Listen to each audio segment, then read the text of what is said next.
انسان کو جتنا جذبہ اپنی آل اولاد کو بھلائی کے راستے پر ڈالنے کا ہوتا ہے، اتنا جذبہ کسی اور کو کی بھلائی چاہنے کا نہیں ہوتا۔ اس کو کیا ہو گیا بھائی؟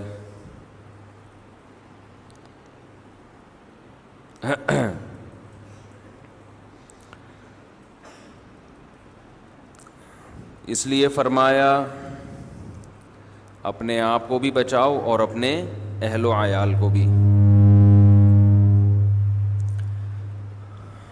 اور اپنے لاؤڈ اسپیکر کو بھی صحیح کرو، یہ بھی اللہ کا حکم ہے۔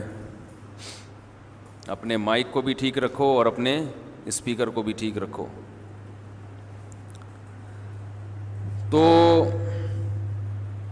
اپنی اولاد کی اچھی تربیت کرنا یہ تو اللہ کا حکم ہے،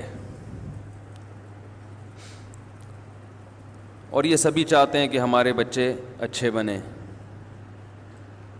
لیکن وہی بات جو میں بار بار کہتا رہتا ہوں، آپ کہیں گے اسی کو گھماتا رہتا ہے، کہ اچھے کی ڈیفینیشن نہیں پتہ کہ اچھا بچہ کہتے کسے ہیں، سمجھ رہے ہیں؟ یعنی ہمیں حکم ہے کہ اپنے بیوی بچوں کو کیا بنائیں؟ اچھا، مگر اچھا کہتے کسے ہیں یہ ہمیں معلوم نہیں ہے۔ ہمارے ہاں تو اچھے کا مطلب جو پیسے کما کے لائے، اس کے علاوہ اور کوئی مطلب بولو بھائی نہیں۔ محنت کرے پیسے کمانے میں، اور اگر محنت کرے پیسے کمانے میں لیکن کما نہ سکے تو بھی اچھا نہیں ہے۔ محنت نہ کرے مگر کمانا شروع کر دے، اتفاق سے کوئی لاٹری کھل جائے تو بھی بہت اچھا ہے۔ تو یعنی کمانے کی کوشش کرنا بھی اچھا بننے کے لیے ضروری نہیں، کمانا ضروری ہے۔ جو بچہ پیسے کما کے لائے، چاہے وہ کتنا ہی نالائق کیوں نہ ہو، کیسا ہی پاگل کیوں نہ ہو، ایک کسی کام کا نہ ہو، لیکن اگر وہ پیسے کما کے لا رہا ہے تو معاشرے کا سب سے اچھا بچہ، والدین کی آنکھوں کا تارا، بیوی کا سرتاج،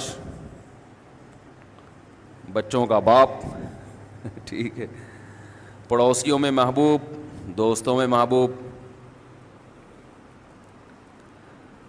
کاش ہماری سمجھ میں یہ بات آ جائے کہ ہم نے مرنا بھی ہے اور اللہ کو جواب بھی دینا ہے۔ یہ جو الحمد سے لے کے والناس تک اللہ نے قرآن مجید نازل کیا نا، یہ پورا یہی تو سمجھانے کے لیے نازل کیا کہ اچھا کیا ہے برا کیا ہے،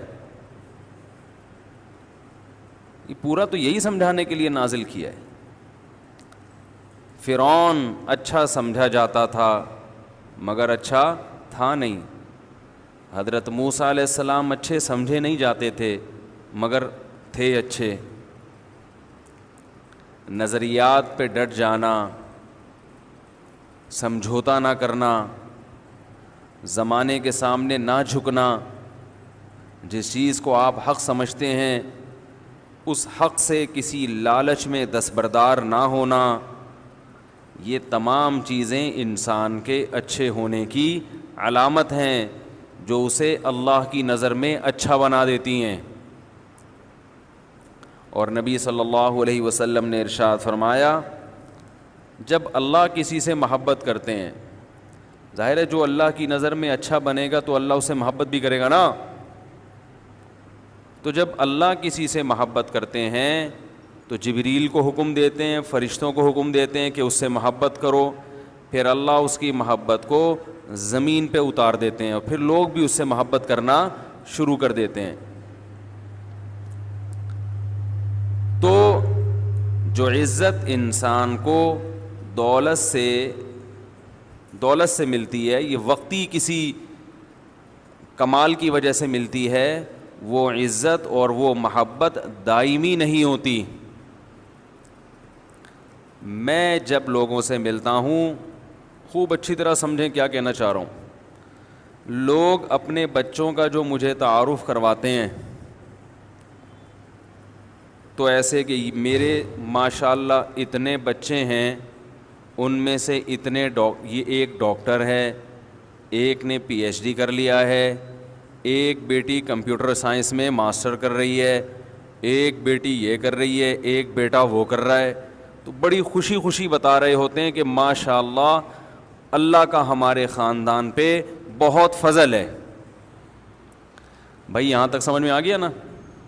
یہ اکثر لوگ تعارف کروا رہے ہوتے ہیں جن کی اولاد ذرا اسٹیبل ہے.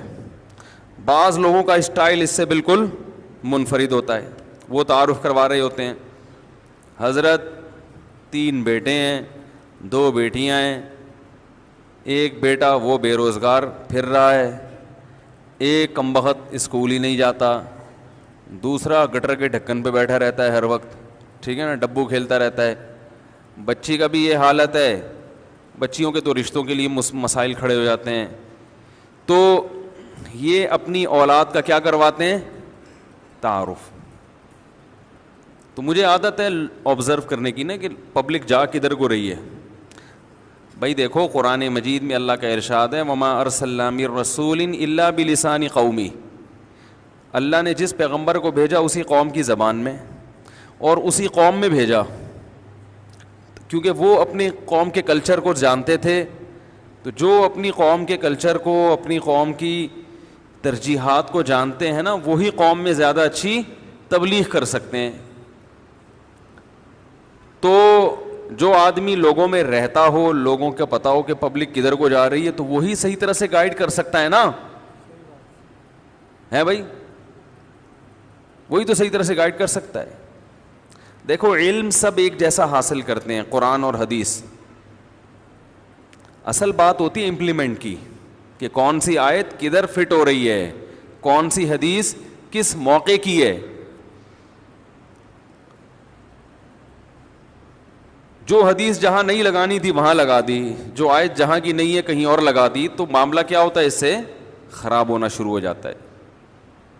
تو لوگ تعارف کرواتے ہیں، میرا بیٹا ماشاءاللہ ڈاکٹر بن گیا، میرا بیٹا ماشاءاللہ یہ بن گیا، میرا بچہ، میری بیٹی ماشاءاللہ کمپیوٹر سائنس میں ڈپلومہ کر رہی ہے. بڑے فخر سے بتاتے ہیں، میں بھی خوش ہوتا ہوں ماشاءاللہ. اللہ تعالیٰ آپ کے بچوں کو اور ترقی عطا فرمائے. مگر میں اس سے متاثر الحمدللہ کبھی بھی نہیں ہوتا، متاثر کبھی نہیں ہوتا کہ تمہارا بیٹا ڈاکٹر بن گیا، تمہارا بیٹا انجینئر بن گیا. اس لیے کہ سب سے پہلے تو بھائی یہ بتایا کرو کہ میرا بیٹا اچھا انسان بن گیا. اس کی طرف کوئی توجہ ہی نہیں ہے والدین کی. ڈاکٹروں میں تو فراڈی بھی ہوتے ہیں، میرا بچہ یہ کر دیا، میری بیٹی یہ بن گئی. تو بھائی آپ کی بیٹی اچھی انسان بنی ہے کہ نہیں بنی؟ کیا مطلب؟ وہ نماز پڑھتی ہے کہ نہیں پڑھتی؟ اپنے خالق کو پہچانتی ہے؟ وہ پردہ کرتی ہے؟ اگر وہ بے پردہ ہو کے ڈاکٹر بنی ہے کوئی فائدہ نہیں ہے. قیامت میں کہیں بھی نہیں آتا کہ ڈاکٹر جنت میں جائیں گے. کہیں ہے؟ سوری، قرآن میں.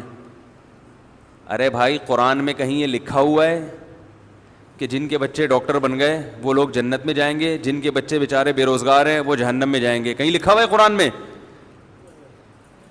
ہے بھائی؟